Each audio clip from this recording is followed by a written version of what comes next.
નમસ્કાર વિદ્યાર્થી મિત્રો, આજે આપણે ભૌતિક વિજ્ઞાનમાં ધોરણ 12 પ્રકરણ 2 ના સ્વાધ્યાયના દાખલાની ચર્ચા કરીશું.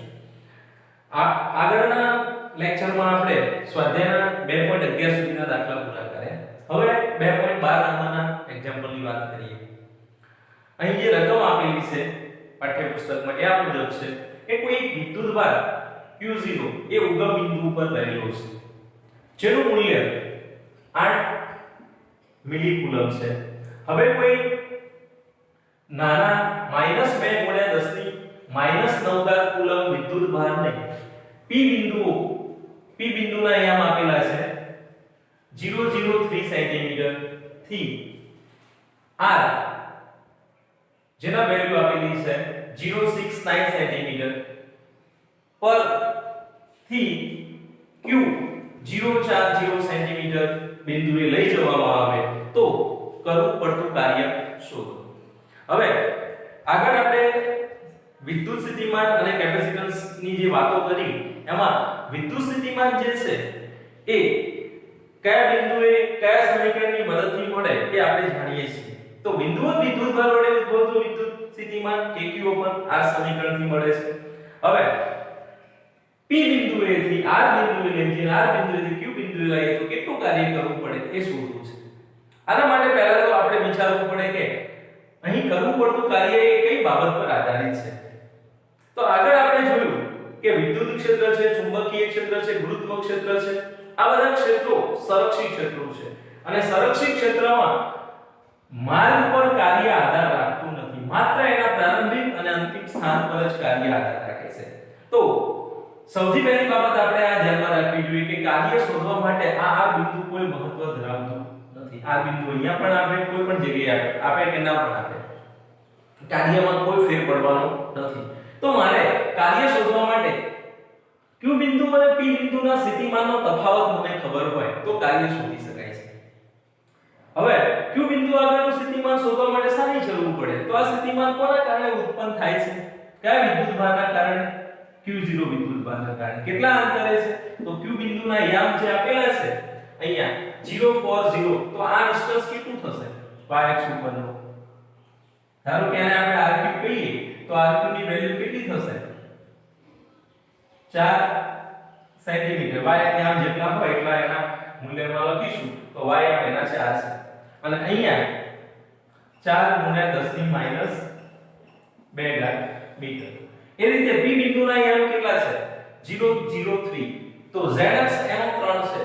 z અક્ષ આપણે અહીંયા બતાવેલું છે તો અહીંયા આ જે વેલ્યુ છે આ કેટલી થશે?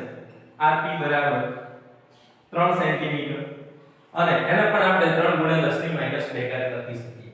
આટલી માહિતી આપણને ખબર છે. હવે આપણે અહીંયા કાર્ય શોધવું છે. તો કાર્ય W કે કાર્ય W Q ડેલ્ટા V. હવે આ જે Q છે એ જે વિદ્યુતભારને લઈ જઈએ છીએ એની વેલ્યુ લેવાની છે અને ડેલ્ટા V એટલે શું? તો કે VQ VP. હવે આને આપણે થોડું સૂત્રમાં લખી દઈએ તો અહીંયા આવશે કે Q અપન કેટલા અંતરે છે? RQ જેટલું, તો ભાગાકારમાં આવશે RQ. અને એ જ રીતે P બિંદુનું સ્થિતિમાન કે Q અપન RQ. સારું, આમાંથી જે કોમન નીકળતું હોય આપણે અહીંયા કેટલા વિદ્યુતભારને મૂકેલો છે કેન્દ્ર ઉપર જે મૂકેલો વિદ્યુતભાર છે એ Q0 છે. તો અહીંયા આને Q0 તરીકે બતાવીએ અને જે વિદ્યુતભારને લઈ જઈએ છીએ એ Q વિદ્યુતભાર છે એટલે એને Q તરીકે બતાવીએ. તો Q અને Q0 એ આ રીતે ધ્યાનમાં લેવાના છે. અને હવે આનું સાદુરૂપ આપી દઈએ તો આવું બનશે કે Q0 કૌંસમાં 1/RQ minus 1/RP અને therefore W is equal to, ચલો k ની જગ્યાએ તમને ખબર છે કે એ અચળાંક છે. કેટલી વેલ્યુ લઈએ છીએ? 9 × 10⁹. Q ની વેલ્યુ આપી દીધેલી છે -2 × 10⁻⁹. Q0 ની વેલ્યુ મિલી કુલમમાં છે તો આને 8 ગુણ્યા 10 ની માઈનસ 3 ઘાત લખાય અને કૌંસમાં જે પદ આપેલું છે એ આ મુજબ છે 1/rq. ચલો અહીંયા ધ્યાન રાખવાની જરૂર છે આ rq ની વેલ્યુ છે 4 ગુણ્યા 10 ની માઈનસ 2 ઘાત તો 1/rq લખીએ છીએ તો આ 10 ની માઈનસ 2 ઘાત નો ઉપર લખી દઈએ તો અહીંયા 100/4 લખાય માઈનસ 1/rp. rp ની જગ્યાએ 3 સેન્ટીમીટર છે એનું પણ આ રીતે રૂપાંતર કરીને લખીએ તો અહીંયા આવશે 100/3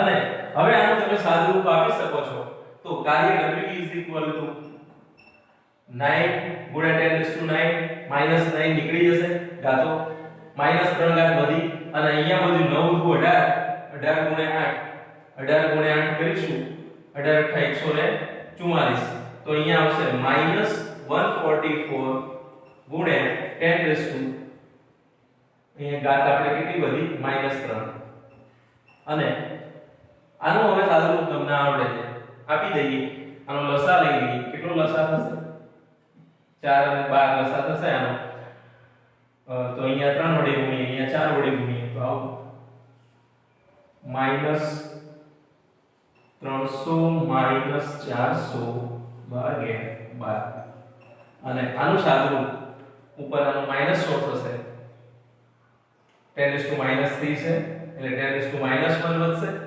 અને ભાગાકારમાં 12 છે તો w નો જવાબ અહીંયા પ્રાપ્ત થાય છે માઈનસ માઈનસ પ્લસ થઈ જશે 144 ભાગ્યા 12 ગુણ્યા 10 ની માઈનસ 1 ઘાત અને આ 1 ઘાત જો 144 ભાગ્યા 12 તો 12 આવશે અને એનું સાદું રૂપ આપી દઈએ 10⁻⁻1 વડે ગુણીએ તો 1.2 અને કાર્યનો એકમ આપણે બધા જાણીએ છીએ જૂલ છે તો આનો આન્સર થશે w = 1.2 જૂલ. તો આમ કોઈ પણ માર્ગે એને p થી q ઉપર લઈ જઈએ તો કરવું પડતું કાર્ય જે છે એ આપણને કેટલું પ્રાપ્ત થાય છે 1.2 જૂલ. હવે આ રીતના કોઈ પણ પ્રશ્ન પૂછાય તો આપણે ધ્યાનમાં લઈશું કે આ જે બિંદુએથી જે બિંદુએ એને લઈ જવામાં આવે છે એના સ્થિતિમાનની અહીંયા મહત્વ છે. અહીંયા સમજો કે ધારો કે બે વિદ્યુતભારો હોય અહીંયા એક વિદ્યુતભાર આપેલો છે અને બીજાને લઈ જઈએ છીએ એની જગ્યાએ બે વિદ્યુતભારો હોય અને પછી તમે લઈ જતા હો તો શું કરવું પડે એ બંને વિદ્યુતભારોના કારણે અહીંયા કેટલું સ્થિતિમાન છે એ ધ્યાનમાં લેવાનું. અહીંયા કેટલું સ્થિતિમાન છે બીજે અહીંયા ભૂલ ક્યાં થાય છે ઘણાને થાય કે બે વિદ્યુતભારો તો છે જે વિદ્યુતભારને લઈ જઈએ છીએ એનું સ્થિતિમાન એ બિંદુ આગળ આપણે ધ્યાનમાં લેવાનું નથી કારણ કે તેનું ડિસ્ટન્સ 0 થઈ જાય છે. આપણે આને અહીંયા એ પ્રમાણે ના લેતા વિદ્યુતભાર પોતે પોતાના ક્ષેત્રનો કોઈ અનુભવ કરતો નથી એ બાબત ધ્યાનમાં લઈશું. એટલે અહીંયા p બિંદુએથી q બિંદુએ લઈ જઈએ તો કરવું પડતું કાર્ય એ ગતિમાન પર આધારિત નથી.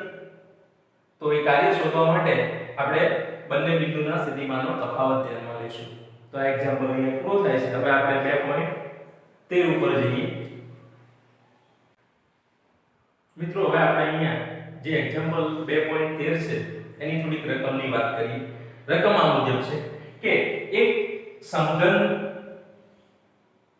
જેની બાજુની લંબાઈ b છે ના દરેક શિરોબિંદુ ઉપર q વિદ્યુતભાર રહેલો છે. આ દરેકે દરેક શિરોબિંદુ ઉપર q વિદ્યુતભાર મૂકેલો છે. આ સમઘનના કેન્દ્ર પર સ્થિતિમાન અને વિદ્યુત ક્ષેત્રની ગણતરી કરો. b બાજુવાળો સમઘન જેના 8 શિરોબિંદુઓ ઉપર 8 વિદ્યુતભારો જેનું મૂલ્ય q છે રહેલા છે તો કેન્દ્ર ઉપર સ્થિતિમાન અને ક્ષેત્ર શોધવાનું કીધેલું છે. હવે મિત્રો સ્થિતિમાન મેળવવું અને ક્ષેત્ર મેળવવું આગળ આપણે જોયું કે સ્થિતિમાન એ બિંદુ વિદ્યુતભારથી જ્યારે ઉત્પન્ન થાય છે ત્યારે kq પણ આ સમીકરણ પ્રમાણે ગણાય છે. હવે તમે જુઓ કે સમઘનનું જે કેન્દ્ર છે માની લો કે આપણો આ રૂમ છે સમઘન રૂમ છે એનો મિડલ જે ભાગ છે એને આપણે એનું કેન્દ્ર કહી દઈએ તો દરેક ખૂણાઓથી એના જે ડિસ્ટન્સ છે એ કેવા થવાના કેન્દ્રના સરખા થવાના અને એનું મૂલ્ય કેટલું થાય એ જો આપણને ખબર હોય તો આ દાખલો આપણે બહુ સરળતાથી ગણી શકીએ છીએ. તો પહેલું કામ આપણે શું કરીએ અહીંયા સમઘનનું જે વિકર્ણ છે વિકર્ણની લંબાઈ કેટલી થાય? વિકર્ણની લંબાઈ, તો વિકર્ણની લંબાઈ શોધવા માટે શું કરીશું આપણે? તો બે વખત પાયથાગોરસનો ઉપયોગ કરવો પડે. કેવી રીતે? તો તમે આ રીતે વિચારો કે આ એક સમઘનનું નીચેનું ક્ષેત્રફળ છે. તો આ જે ડિસ્ટન્સ છે, આ ડિસ્ટન્સ કેટલું થાય? તો આ b, આ b, b² + b² = આનો જવાબ થશે √2b. આ કર્ણ થયો. હવે આ જે કર્ણ છે એ નીચે સમજી લો કે નીચેની લાઈન આખી કર્ણ છે અને આ જે ઊભી લાઈન છે એ આપણી b બાજુ છે. તો આખે આખા વિકર્ણની લંબાઈ કેટલી?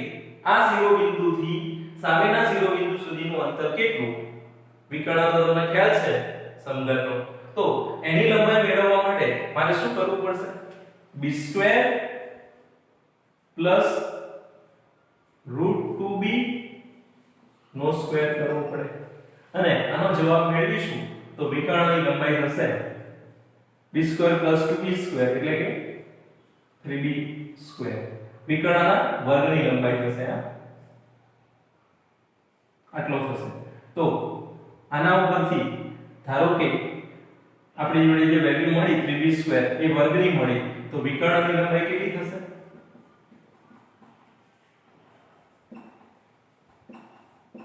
√3b.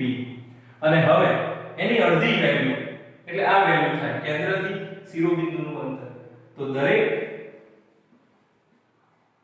વિદ્યુતભારનો કેન્દ્રથી ઘનના કેન્દ્રથી અંતર r = √3b/2. આ તમને પહેલા ખબર પડવી જોઈએ. હવે કેટલા વિદ્યુતભારો છે? તો કે 8 વિદ્યુતભારો, બધા જ સરખા છે અને કેન્દ્ર ઉપર શોધવાનું કીધેલું છે. તો ઘનના કેન્દ્ર ઉપર, ઘનના સમઘનના કેન્દ્ર પર વિદ્યુત સ્થિતિમાન ધારો કે v છે, તો v = 8 વખતે કેટલા વિદ્યુતભારો છે? 8 ગુણ્યા k q r અને r ની કિંમત ભરી દઈએ આપણે અહીંયા, તો જવાબ પ્રાપ્ત થશે 8 ગુણ્યા k q ભાગ્યા r ની જગ્યાએ √3b/2. આ /2 છે એના ઉપર લખી દઈએ તો આવો કંઈક જવાબ મળશે. v = 8 ગુણ્યા 2 એટલે 16 થશે. 16 k q ભાગ્યા √3b. અને હવે k ની જગ્યાએ 1/4πε0 મૂકી દઈએ તો 16 q ભાગ્યા 4πε0 ગુણ્યા √3b. અને therefore v નો જવાબ અહીંયા થશે v = 16 ભાગ્યા 4 કરીશું એટલે 4 વધશે.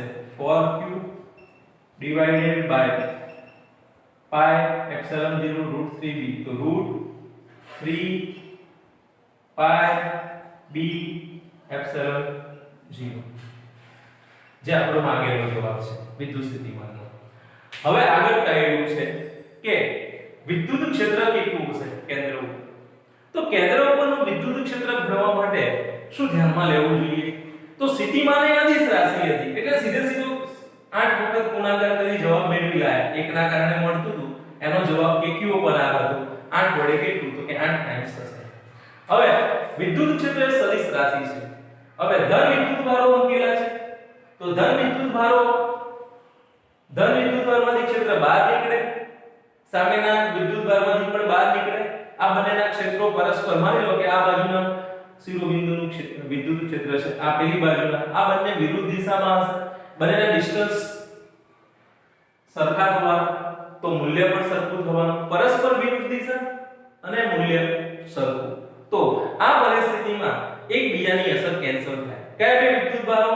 તો ઘનના વિકર્ણના બે છેડાઓ ઉપર આવેલા બિંદુઓ જે છે જ્યાં વિદ્યુતભાર રહેલા છે એકબીજાની અસર દૂર કરે છે તો સામસામેના વિદ્યુત ભારો એકબીજાની અસર દૂર કરે તો આ પરિસ્થિતિમાં નેટ વિદ્યુત ક્ષેત્ર શું થશે શું બનશે અહીંયા E net is equal to 0 તો આ બાબત આપણે નીચે લખીશું કે વિદ્યુત ક્ષેત્ર સદિશ રાશિ હોવાથી સામસામે રહેલા વિદ્યુત ભારો એકબીજાની અસરને દૂર કરે છે માટે ઘનના કેન્દ્ર ઉપર વિદ્યુત ક્ષેત્ર શૂન્ય થશે તો આ દાખલો આપણો અહીંયા પૂરો થઈ જાય છે 2.14 ની વાત કરીએ હવે એક્ઝામ્પલ 2.14 ની જે રકમ આ મુજબ છે બે વિદ્યુત ભારિત ગોળાઓ Q1 અને Q2 વચ્ચેનું જે અંતર છે એ 30 સેન્ટીમીટર છે અને આ બે નાના ગોળાઓના ઉપર રહેલા વિદ્યુત ભારના મૂલ્યો 1.5 માઇક્રોકુલમ અને 2.5 માઇક્રોકુલમ છે તો આ બંને ગોળાના મધ્ય બિંદુએ વિદ્યુત ક્ષેત્ર અને વિદ્યુત સ્થિતિમાન શોધો તો આપણે E આ જે O બિંદુ છે O બિંદુ આગળનું વિદ્યુત ક્ષેત્ર અને વિદ્યુત સ્થિતિમાન શોધવું છે VO અને EO પરિણામી વિદ્યુત ક્ષેત્ર અને પરિણામી વિદ્યુત સ્થિતિમાન શોધવું છે ચલો બે વિદ્યુત ભારો હોય અને મધ્ય બિંદુએ એટલે આપણે આને મધ્ય બિંદુ તરીકે લઈએ મધ્ય બિંદુ O આગળ સ્થિતિમાન શોધવું હોય તો શું કરવું પડે તો મારે આ ડિસ્ટન્સ ની જરૂર પડે આ ડિસ્ટન્સ r1 અને આ ડિસ્ટન્સ r2 આ r1 અને r2 ની વેલ્યુ કેટલી થાય તો મધ્ય બિંદુ છે બંનેનું તો r1 અને r2 અડધા અડધા થશે અને બંનેની કિંમત સરખી થશે તો આપણે સૌથી પહેલા અહીંયા O બિંદુએ વિદ્યુત સ્થિતિમાન VO is equal to V1 plus V2 આ જે V1 plus V2 છે એનો જવાબ આપણે મેળવીએ તો V1 એટલે તો Q1 વિદ્યુત ભારને કારણે મળતું વિદ્યુત ક્ષેત્ર તો KQ1/R1 V2 એટલે KQ2/R2 અને હવે તમે આની અંદર કિંમતો ભરી સાદુરૂપ આપો તો કે બંનેમાં એક સરખી બાબત છે કે એના બહાર કાઢી દઈએ તો અહીંયા આવશે Q1/R1 Q2/R2 અને આનું સાદુરૂપ આપી દઈએ તો 9 ગુણ્યા 10 ની 9 ઘાત k ની વેલ્યુ છે Q1 ની જગ્યાએ માઇક્રોકુલમ છે 1.5 ગુણ્યા 10⁻⁻6 ભાગાકારમાં R1 નો જે જવાબ છે એ 30 ના અડધા કરીશું એટલે 15 થશે અને 15 ગુણ્યા 10⁻2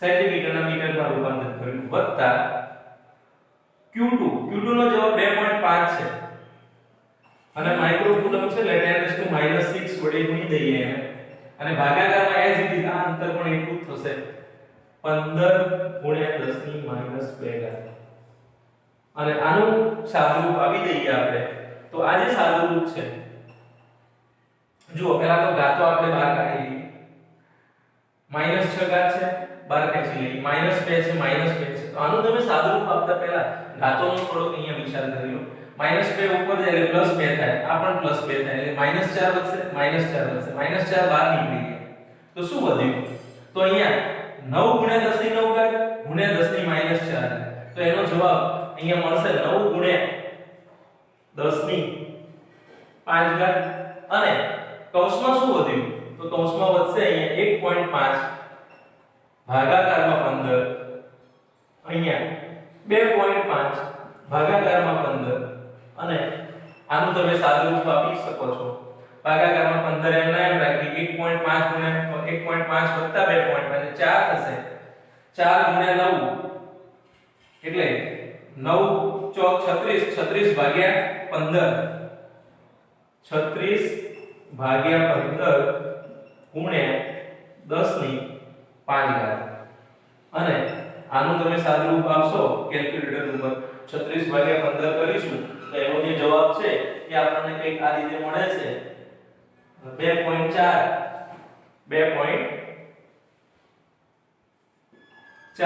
ગુણ્યા 10 ની 5 ઘાત આનો એકમ આવશે સ્થિતિમાન એ વોલ્ટમાં મપાય છે તો v લખીશું. તો આ એક કામ પૂરું થયું.